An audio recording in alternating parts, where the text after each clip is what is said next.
పడిపోతాయని చూసాను.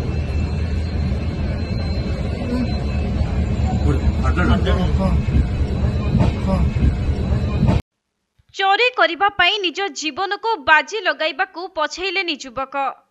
तेबे समस्ते ट्रेन रे यात्रा करिबा समय रे अनेक अजଣା व्यक्ति सहित यात्रा करिथांती, किंतु सेमानक मध्यरे निरीह साजी ठिया होइथिबा एही युवक जनक मनरे एपरी मंद चिंता रखिथिले बोली किए बा जानिथिला। एही वीडियो रे आपण माने देखि पारुथिबे डोर पाखरे जने युवक चुपचाप छिड़ा होइछंती, आउ ट्रेन रे थिबा टॉयलेट भितरु दुई जन महिला धीरे धीरे बाहरुछंती। सेमानक मध्यरु जने वयस्का वृद्धा मध्य रहिछंती, जहांकु अन्य जने महिला धरी धरी नेउछंती।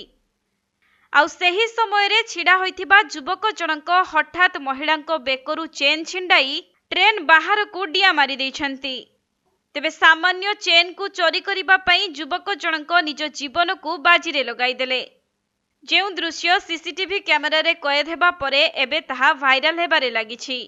तेबे रास्ता घाटरू छिंताई हेउथबा घटना प्रायतः सामना को आसी थाए, किंतु चलंता ट्रेन रु लूट करी एभली तळकू डिया मारिबार घटना साधारण लोकंकु चकित करिछि।